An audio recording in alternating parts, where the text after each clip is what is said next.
This is the beginning of Esoteric Astrology Adventure, number 144b, page 605, and we've been looking at 7 statements. There are certain fundamental ideas that he wants to get across. They must be borne carefully in mind, and so far we've looked at 7 statements. We're dealing with the 7-ray energies as they pour forth from one or other of the stars of the Great Bear into our solar system. And the 7 rays express themselves through 3 zodiacal constellations. And we've had an interesting analogy there in terms of the monad soul body analogy to that life that is expressing through a ray. Well, this doesn't look right. This should be a 3, shouldn't it? Maybe that's the problem. Maybe it should be a 3 and not a 4.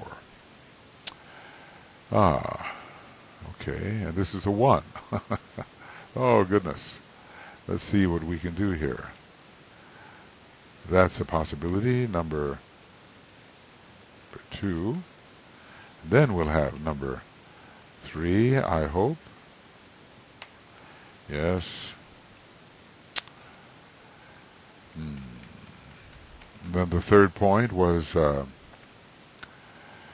these 7 beings are the custodians of the will aspect of deity, and they convey into our solar system the energy of will in its plan-making, form-building nature. Notice that the ray that has to do with the creation of form is so much the second ray, but there is a Vulcanian form-building aspect to the first ray. The marshalling of the forces and their manipulation would come under the third ray. So maybe it takes all the rays really to build the form, even though the true form is most connected with the second ray, because the true form is a pattern. And then comes 4, that the nature of the will is as yet undefinable, for only the monad responds to it, and after the 3rd degree we have some little idea of its nature, but we can understand something about effect and result, if not its true nature. Sometimes I don't know how these numbers do change, you know. And here we have the 5th.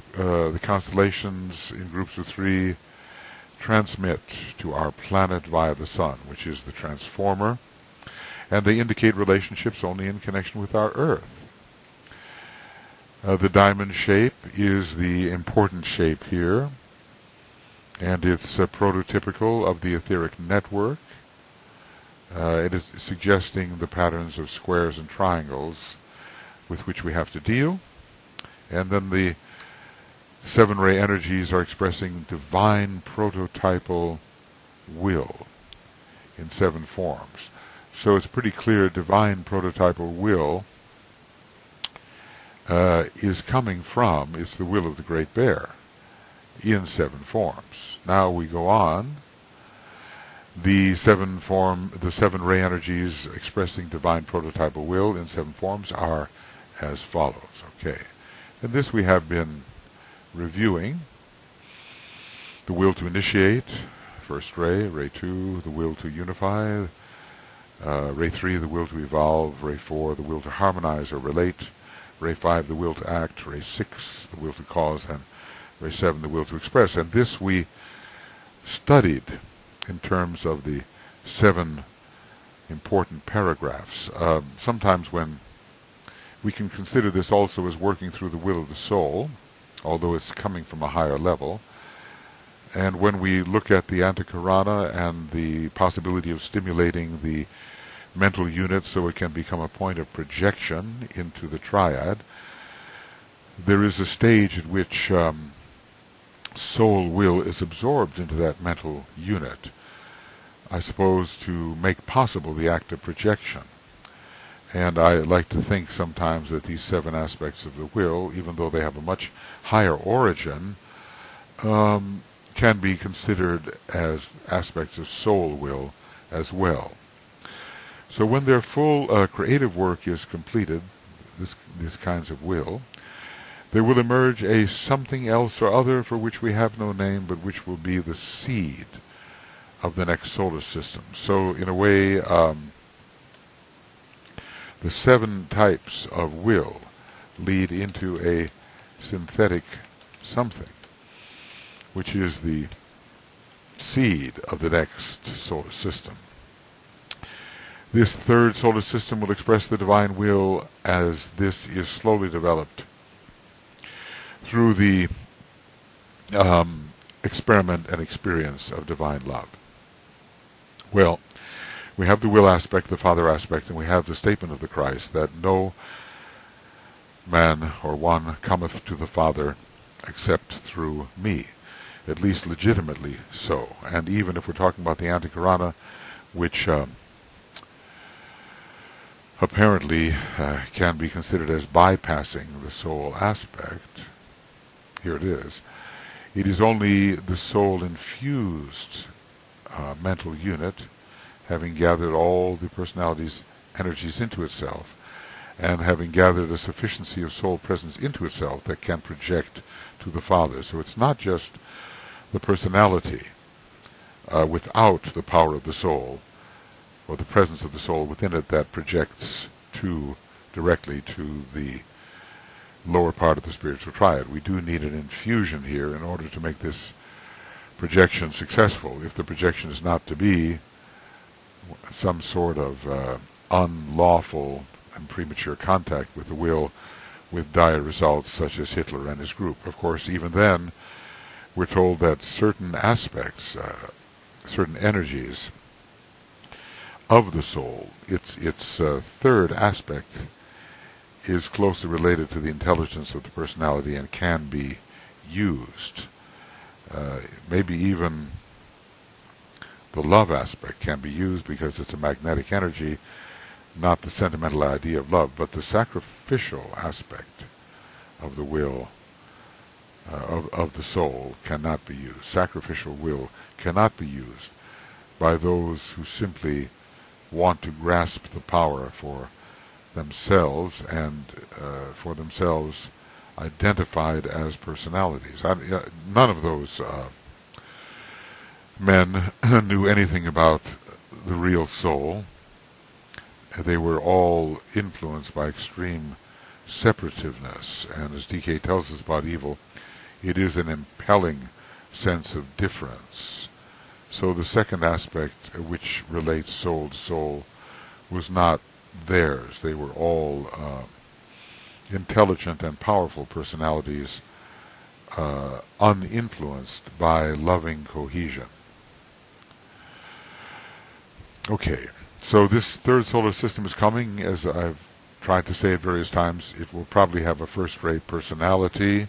The solar logos will probably have that first-rate personality, and who knows what sub-ray of the soul he might be working on at that time, but he is a ongoingly second-ray soul, and because he occupies a place of a heart center in a cosmic logos, however you define the term cosmic logos, it's probably a monad on the soft line, eventually to become, I think, as is fitting for a heart center, a second-ray monad. Of course, you don't really become a monadic ray, you already are. It's just a question of whether it can express or not. And I often speak of two monadic rays, one for the man, which is on the monadic plane, and another which is resulting from one of the three persons of the logoic trinity, into which the liberated essence of the monad, I call it the volatile essence, affixes itself, into which it affixes itself once it is liberated from the monadic vehicle. Okay, so let's see where we are here. Okay, we have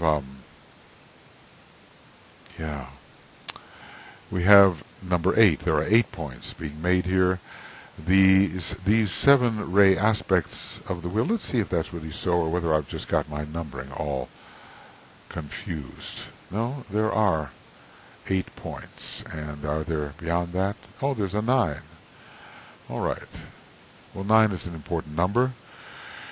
It determines the cosmic paths that we can now tread, we're told no longer just 7 but 9, and to me that always corresponds to the fact that there are really 9 powerful Pleiades and not just 7. Kind of wonder whether you don't wind up, after treading one of these cosmic paths, within the Pleiades somehow, and related to one of the 9 major Pleiades. Though time is a problem, because if the scientists are right, these Pleiades are blue-white stars which don't last very long. So here we are treading a path which will lead to different constellations and eventually to them, and then they will disappear.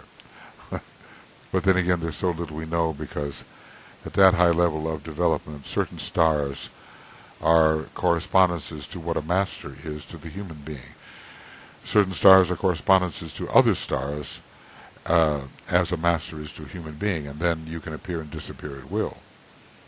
In other words, you kind of wonder what might be stellar Maya Virupas, or will-created bodies. Are they created differently from the way other stars are created? So if you can appear and disappear at will, it's not going to be a problem. Whether you exist or not, you will exist when you want to exist. You will appear when you want to appear. All right, maybe that's taking the analogy too far, but you see, this analogical thinking can transpose human patterns into stellar patterns, and then you wonder to what extent are they, in fact, accurate. But we won't find that out until we conceive them. A little chilly in this room here. These 7 ray aspects of the will, which are the goal of the higher initiations, and which embody that which the masters themselves are struggling to understand. So if they're the goal of higher initiations, let's just say beyond the 5th, apparently, and which are the goal, which embody that which the masters themselves are struggling to understand, is that which flowers in the monad when souls have reached perfected expression through humanity. This is a brilliant statement. These aspects of the will are really monadic in their nature, and they come to fruition in the monad. The aspects of will, which we are here discussing, come to fruition in the monad. Yeah. Maybe at the 6th degree, when one is, when one truly recognizes oneself as principally the monad and beyond. They express themselves where humanity is concerned. Now, look at every sentence, because they can express themselves where other beings are concerned. So they can find expression in other beings also. Higher beings in a different way. But where humanity is concerned,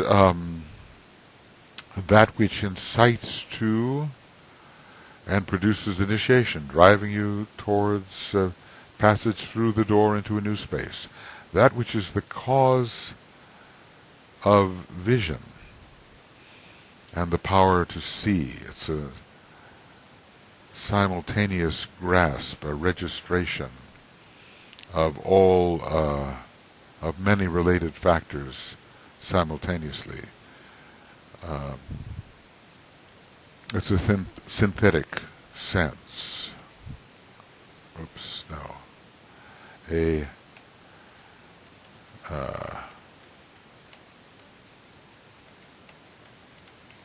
That which is the cause of vision. So, what did he say? Initiation, vision, right? Let me go back here and copy something that we have. Yeah, here we go. Let's copy this, because this is really what he's talking about. And he's building here around these keynotes, right? Oops. I went too far. There we are. Okay, I'm going to... That which incites to and produces initiation. So, he's elaborating these results as they appear within the human family. Okay. And this, and let's get rid of that. Okay. So we have the 7 and the elaboration of the 7 immediately below. That which incites to and produces initiation. It must be a great driving force forward toward the new. No. Sometimes one forgets what's on the clipboard. A driving force forward towards the new. That which is the cause of vision. It's the need to apprehend.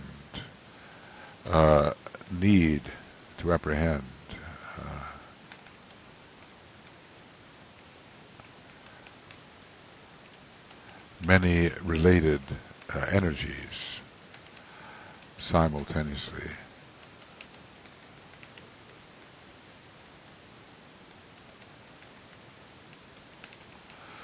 Right.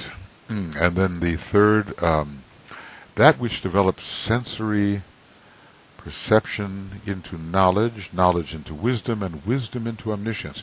And this is so interesting because, you know, light is associated with both the third and second ray. Love only with the second ray per se. So, wisdom, often with the second ray, but occasionally with the third. Omniscience, usually with the second ray, and in this case with the third. We have omnipotence, omniscience, and omnipresence. And when we look at omniscience and omnipresence, can we exchange those? The omnipresence is usually connected with the third ray. Our great intercommunications network, which has made us present everywhere on the globe simultaneously, at least in terms of voice and image, if not in terms of touch or taste or smell, that is related to the third ray. It's a network. It's the World Wide Web.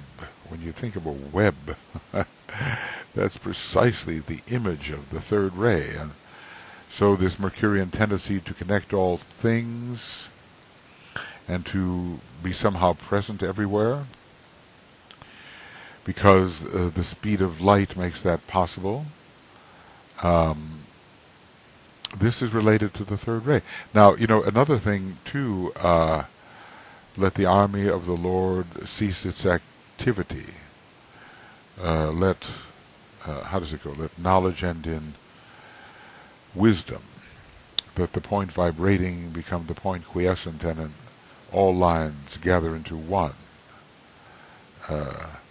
Let the word, let's see, I better go to it. At this early hour, it is not registering here. Okay, knowledge into wisdom. No, knowledge. Aha, that's because we're in the wrong. We have the destiny of the nations checked. We have let the point vibrating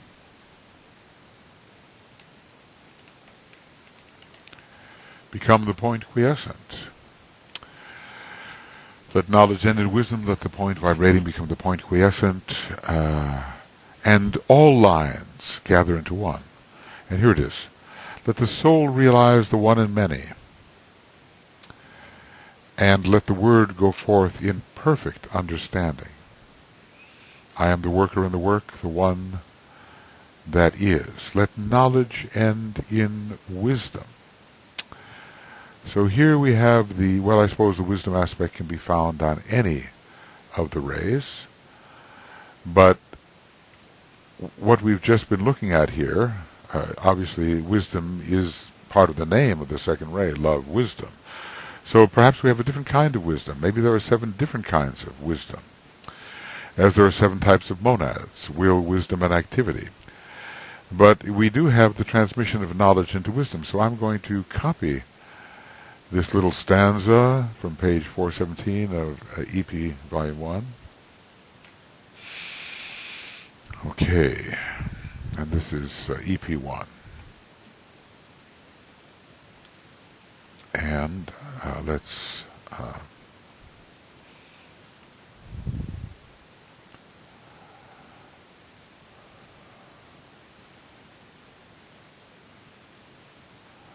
right. Okay. So there is this type of will which functions in 7 different ways.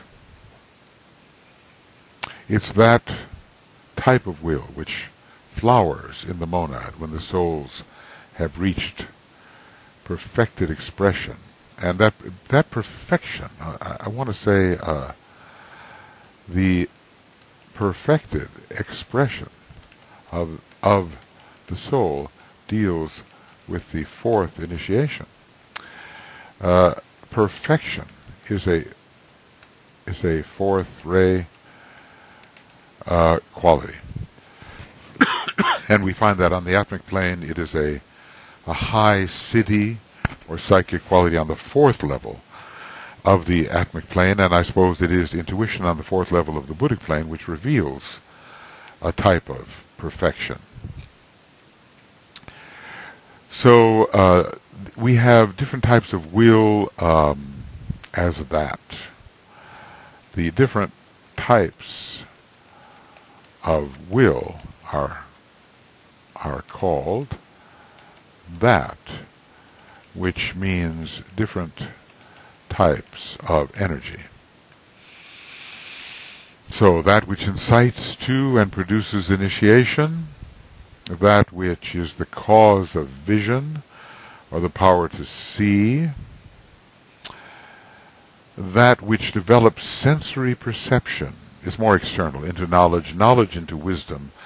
This is, we're detecting, we're discerning. It's a type of spiritual discernment.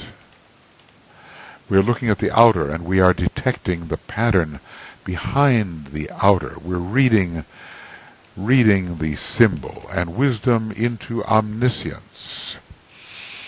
So we should not be too quick, to associate omniscience only with the second ray.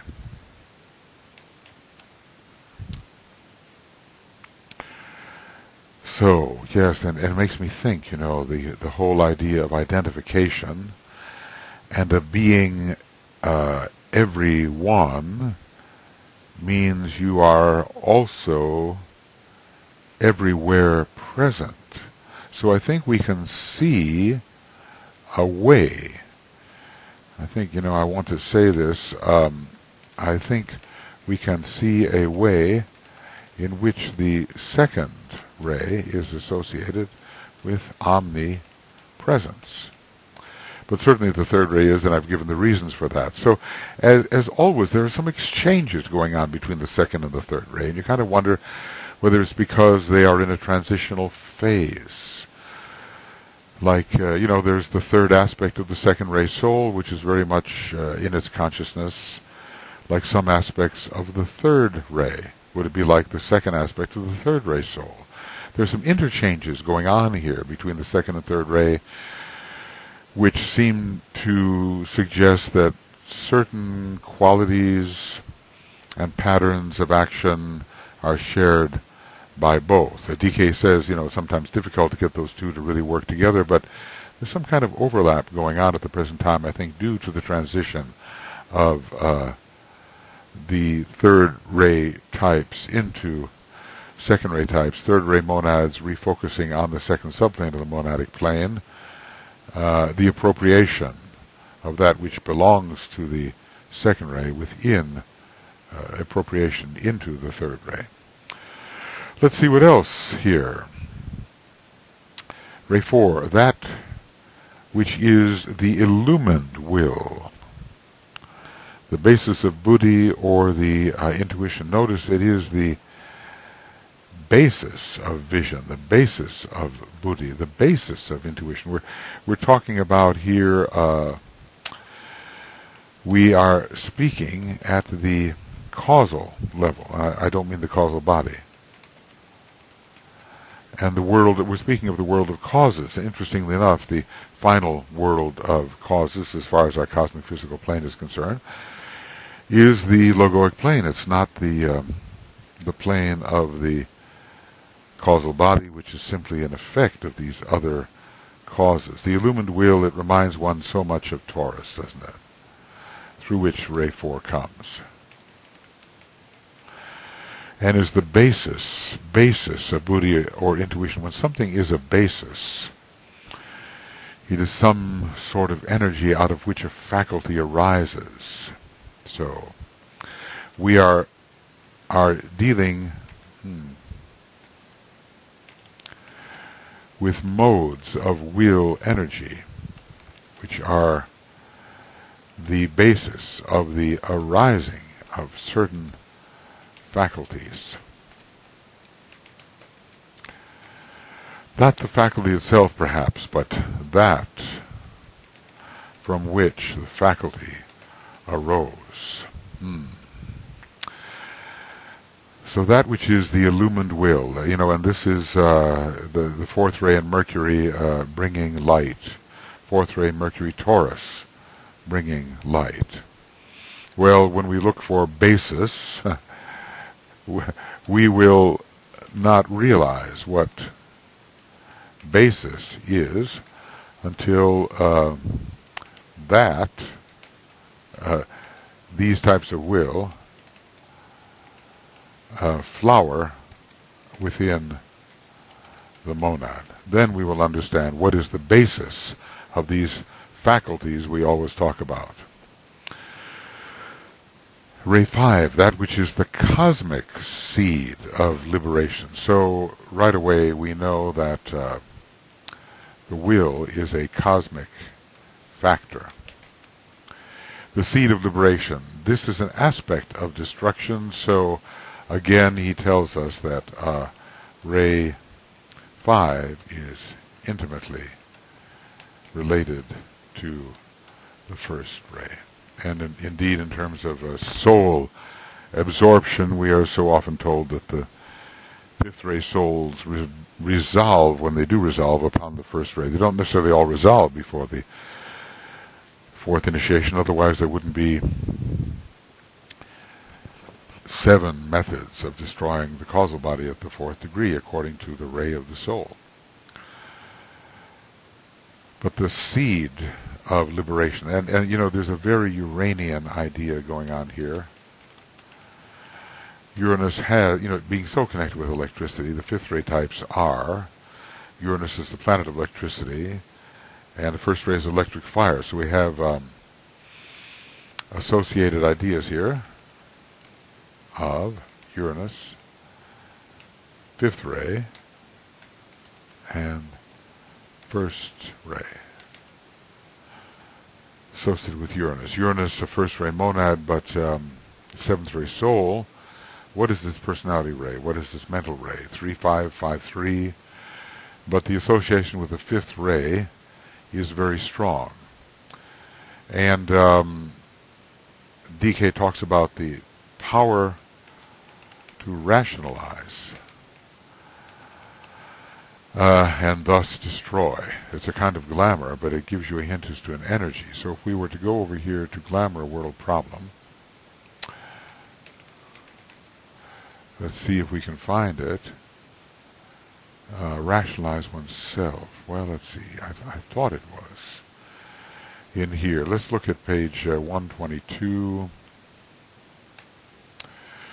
Maybe it's not in this part of the book. No, I think not. But what I will do... Aha, it could be in esoteric psychology, too. Rationalize, destroy. Maybe only in one place. Oh, yeah, there it is. In esoteric psychology 2. And this has a lot to do with monadic rays, interestingly enough. Because this follows upon, these lists follow upon the description of the blessed ones who have to be associated with the monad for various reasons. And I'm going to do those stanzas and show why. But the blessed one remains after the angel departs and passes into the light supernal, into the presence. The blessed one remains. It's in the 5th stanza. Here it is. Thus will the angel who is the shadow of the blessed one reveal the open door. That angel too must disappear. The blessed one remains and passes through that door into the light sublime. So the blessed one is an aspect of the monad. Okay, why am I dealing with that at the moment? So the 5th ray rules the law of cleavages. The symbol of the first ray is the sword, the great cleaving instrument. Even Venus is involved with cleavage, separating that which is desirable from undesirable. It creates a cleavage by magnetizing those things related to it and leaving, according to the law of attraction, some things that are not attracted to it and are therefore, in a sense, repelled. So let's just say that attraction and repulsion is connected with Venus, and the 5th ray, at least a cleavage is caused by the law of attraction and repulsion. All right. This is interesting and, of course, very deep. Then we come to ray 6, and it says something rather interesting. I mean, maybe we should put the words here with what DK says. We have initiation, vision, education, intuition, liberation. So initiation, and I'll put them in. Okay, so this is vision, and this is education, and under ray 4 we have intuition, which fits here, intuition. And now we have under ray 5 liberation, and under ray 6 causation. But how did he describe it above? Well, idealism. Okay, idealism, and then organization. So we'll do it as he's done it. Even causation is involved, of course, the will to cause. Causation, I'll put it this way: the will and idealism. And here is under number 7, expression. So ray 6, that which is the cause of the thought form building faculty related to the creative urge. This is implying both ray 2 and ray 3. Aha, interesting. 2 and ray 3. Why ray 2? Because the second ray is the builder, the thought form builder. Why ray 3? The third ray is the ray of creative intelligence. And as I have tried to say before, ray 6 is a combination of rays 2 and ray 3. Some people say ray 2 and ray 1. It is related to ray 1, but it has that magnetic quality of ray 2 and it has the active quality of ray 3. So there's something behind a motive and incentive behind, which is the cause, and there is our will to causation of the thought form building faculty, the relation of the solar plexus to the throat. That which we desire drives us into activity, the relation of the solar plexus center to the throat center, related to the creative urge. So out of the lower chakras and their synthesis, the solar plexus center, comes the possibility of creativity. It's maybe the first of the super diaphragmatic chakras which are activated. So, as DK said, ray 1 is related to 2. You can understand why 2 1s are 2, 2 2s are 4, 2 3s are 6. They have a special relationship to each other. And they are both rays of abstraction, the 3rd and the 6th ray. Here you can see that they are being related. That which is the cause. We build thought forms why? To fulfill our desires at first, and maybe later to fulfill the divine plan and will. But we, let's just say at first, we think in order to fulfill desire. But remember, these are factors, will factors, which flower truly only in the monad when soul expression has been perfected. So if the masters are striving towards these states and we have not yet perfected the causal body, we have a long way to go before we can really understand. And then ray 7, that which can be called the principle of order. So it is the,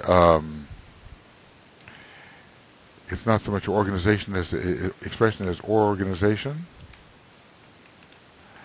and we call it the will to express. Will to express. And that which has to appear on the dense physical plane must reflect the archetype. The archetype is an abiding, continuous, ordered relation. It represents the purpose, which as far as any system is concerned is perfect. It's incomplete in its perfection, but as far as the system goes, it's perfect. And ordering is the bringing into right relation, according to the archetype. So ordering is the bringing into right relationship according to the design of the archetype. Why all this order? Why this quest for order? Is it just to relieve anxiety so one knows where one is? Or is there something more to it? The need to actually complete the will. The 7th ray is the more concrete aspect of the will, and it brings through into manifestation that which the will intends. But notice we begin to attribute to the will a purposeful nature. Will and purpose do a lot of blending up there. Purpose has pattern, but is non-dynamic and has no way to impose itself without the will. So the will, the real function of the will is the imposition of purpose. And when we sometimes think of will, the idea of purpose is contained within it. There are many ways to look at this, and I respect a number of people who look at it differently than I do. but there's a sense in which the will really does represent the first aspect of the first aspect, and purpose represent the second aspect of the second aspect. But in these days, everything is reversed in our solar system, and the second aspect is preeminent. So just as in the Masonic Lodge, as it has been constituted up till now, the first ray serves the second ray, and the master is the representative of the wisdom of the second ray, and not of the strength of the first ray. Okay, that which can be called the principle of order. I think it's well just to repeat these. I think so. Ray 1, that which incites to and produces initiation. We could meditate on any one of these. What is it that is producing the drive towards initiation in your life? That which is the cause of vision, or the power to see. It's a growing sense of synthesis, isn't it? Ray 3, that which develops sensory perception into knowledge, knowledge into wisdom, and wisdom into omniscience. Notice there's not a direct line from knowledge to omniscience. It has to pass through wisdom. And oftentimes we simply think of omniscience as a greater degree of knowledge, as knowing everything. But there is the wisdom factor. What is that everything for?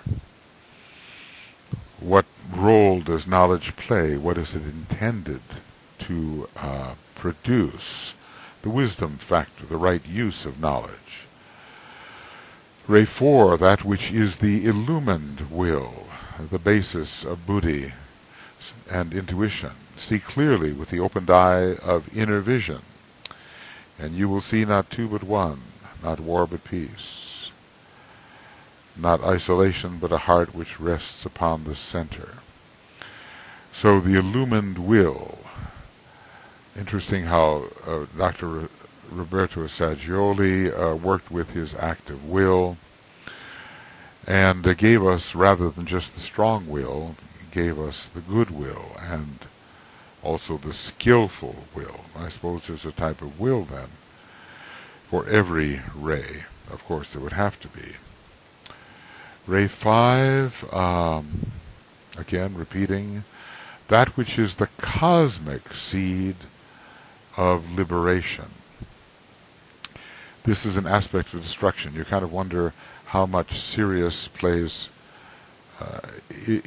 stands in relation to this. I think that the soul ray of Sirius is probably the fifth, just as it is for Venus on the planetary level.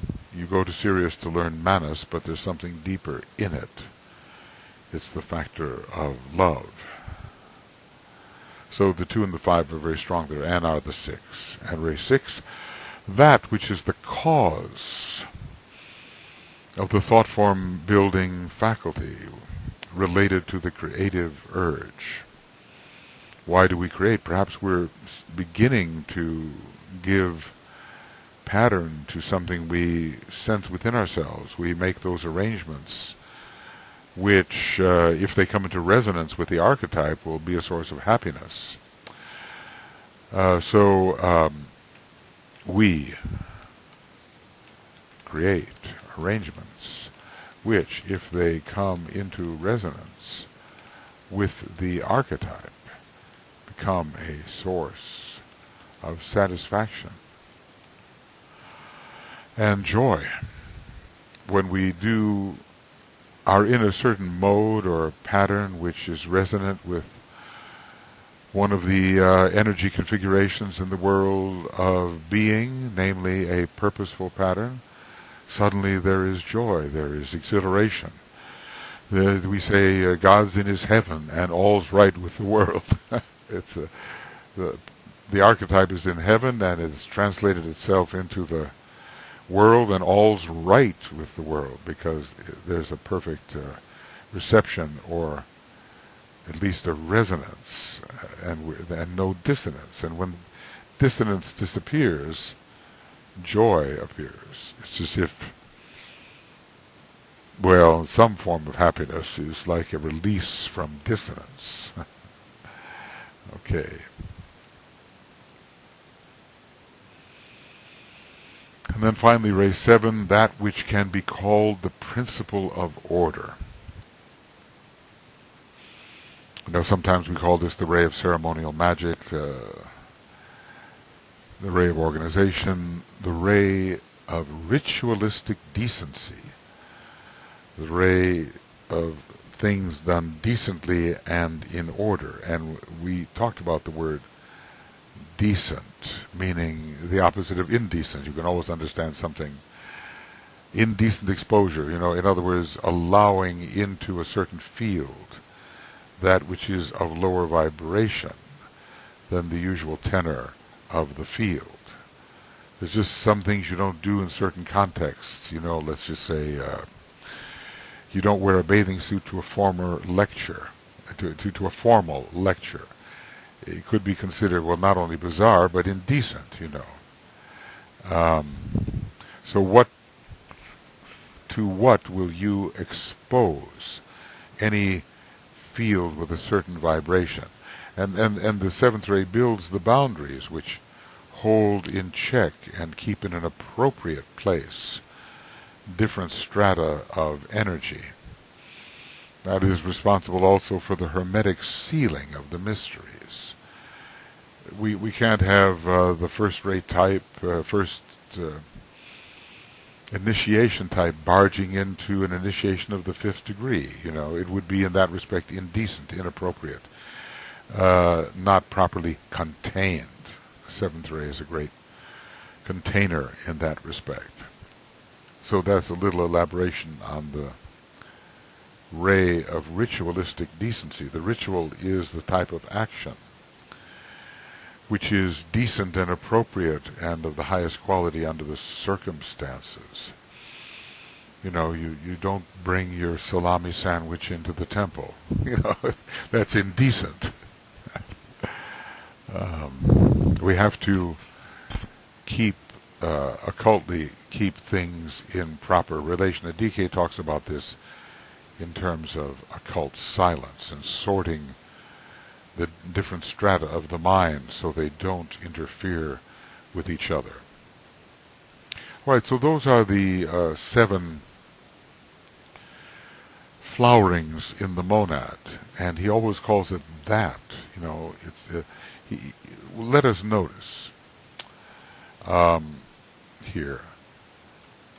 He is calling the will energy,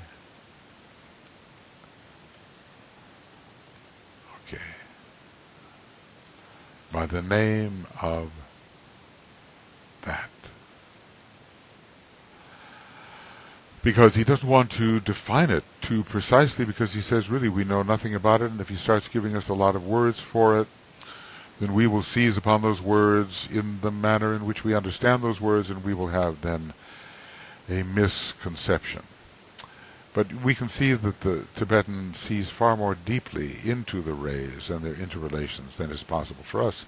And he says things about the rays which we had never considered, which are deep and fundamental things, and we had never entertained them. So we tend to latch on to some concretization of the expression of an energy, and we stick with it. And we repeat it, even when behind our little formalization, our little concretization, lies the real definition. All right. So just as desire, he's continuing with his points. We've just finished point 8. Basically,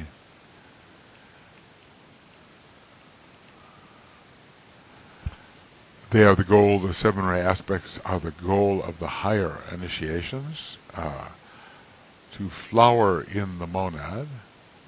And now we go to number 9.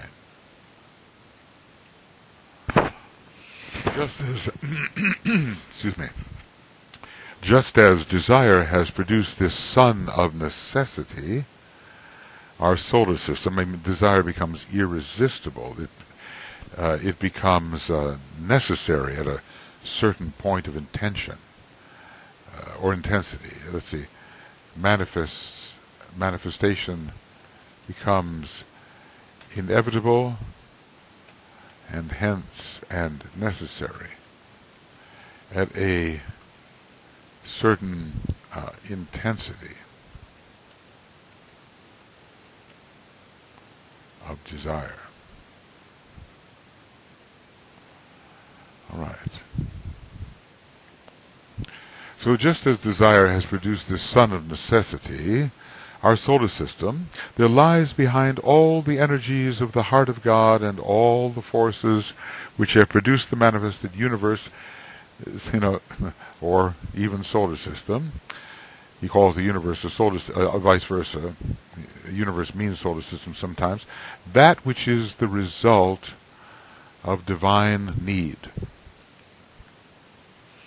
There lies behind all the energies of the heart of God and all the forces which have produced the manifested universe, that which is the result of divine need. It is neither the cosmic correspondence of brain or mind or focus intention, as you might surmise.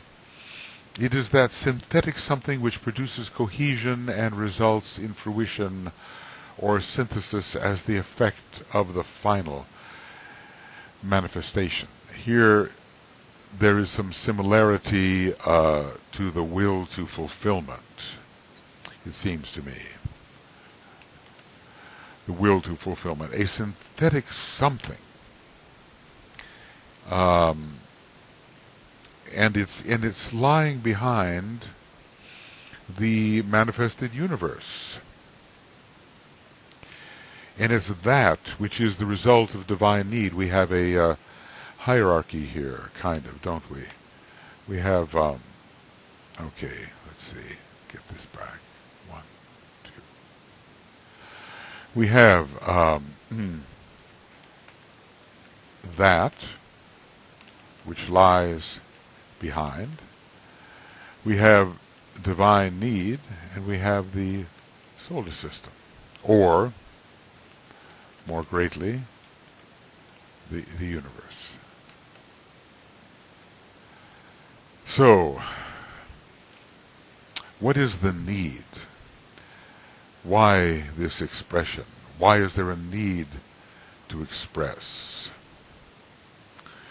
There is something, and when he uses words like that and something, he's pointing to an energy which he just doesn't want to define further.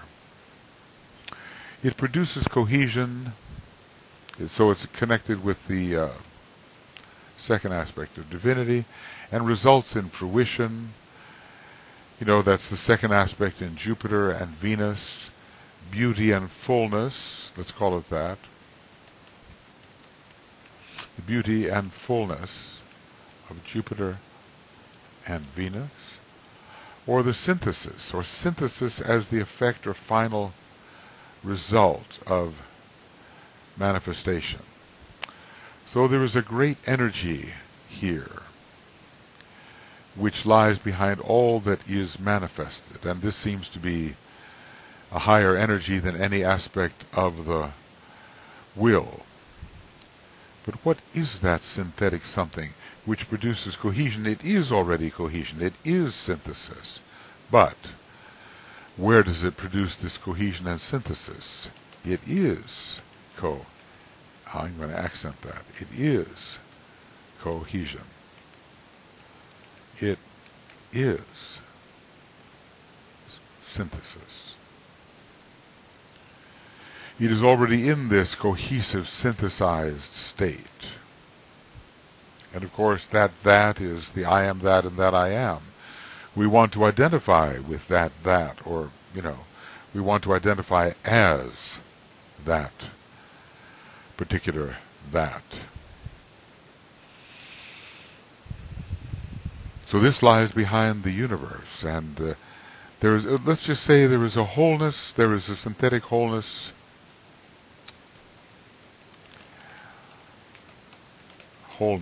producing wholeness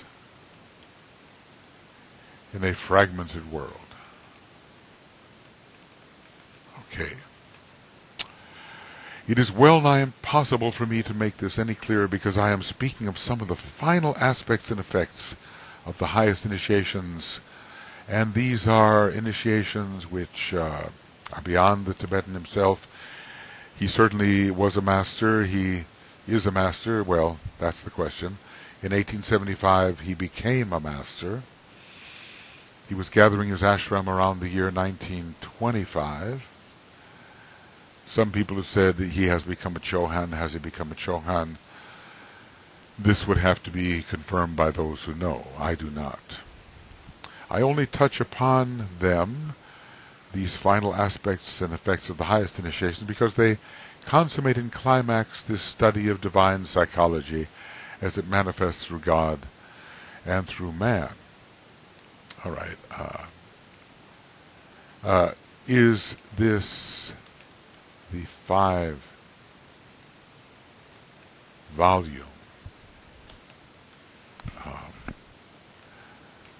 series of the treatise on the 7 rays? No.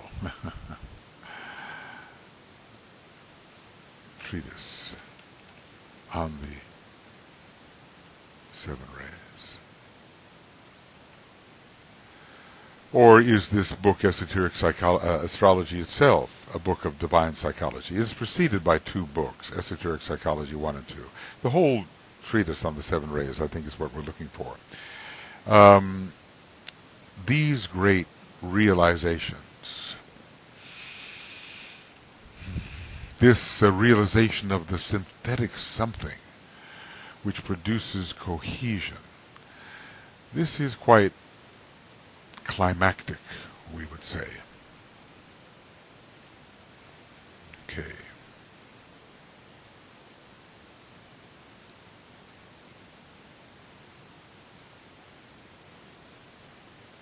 Right. And results in fruition. There we have the will to fulfillment and the, I suppose, the law of inevitable fulfillment. I suspect there is such a law. He cannot describe this, he says, because it touches upon the final aspects and effects of the highest initiations. 6 and 7, probably 7. There is a great synthesis in initiation 7. A great, no, how about that? Can I get this? A great synthesis in initiation 7, ruled, I think, by the 2nd ray. I can only touch upon them because they consummate and climax his study of the study of divine psychology. In other words, what can a man become? He can become something very fulfilled as it manifests through God and through man. What's the purpose of psychology except to lead us to our fulfillment? The will to fulfillment is very strong here, and psychology is basically a 2-4-6 science. I'm simply giving faint and inadequate indications of that which emerges in the human consciousness after the 3rd initiation, the point at which personality or form is transcended and the monad becomes the object of desired attainment. The point at which personality life is transcended. Its spiritual pressure is then increasingly felt. Maybe we are not totally conscious of the monad, but its spiritual pressure is felt. It is therefore only possible to point to distant goals.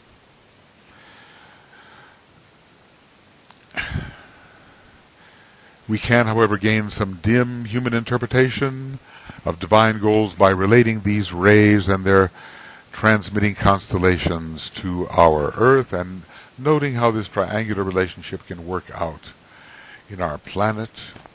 Individual apprehension will be dependent upon the point of development. Only higher initiates will understand the real implications of my remarks. Isn't it marvelous that he can present something so meaningful to us and fulfill the requirements for our next step forward in understanding, and at the same time give still higher instruction to the true initiate. This is masterful teaching, teaching on multi-levels, teaching with the needs of all levels of students in mind.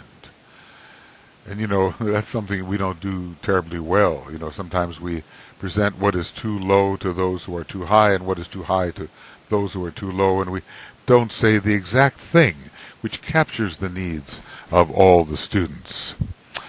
Well, we are apparently at the end of Esoteric Astrology Adventure number 144B, and this takes us to page 607. And what I'll do here is say that we will begin with Esoteric Astrology Adventure 145A, page 607. All right, friends. Maybe one shouldn't begin talking at 4 in the morning. I think I did here, and one feels quite alive and awake at that moment. And then the hours wear on, and something happens. So maybe what I've been saying over the last 15, 20 minutes is the result of somnambulism. Perhaps you're getting the best information straight from the astral plane, where my consciousness seems to be more focused than on the physical plane. But anyway, these are... I will review this when we take up Esoteric Astrology Adventure number 145, and hopefully a little bit later today that will become possible. So, meanwhile, we'll get this sent off to you, and Brett is working on getting these to you. It's not long, but the package will be completed as far as I can take it at this time. Then should one begin again at the very beginning and try to do still better, or maybe reserve that for another life, when a more synthetic view of astrology is evident, because the Tibetan has presented his third installment, which will enhance and widen our understanding of what could be understood now with what's here, except if the understanding has great, great intuition. Well, we will rely very much upon the perspective that he will give in his third installment. So, we'll see you soon.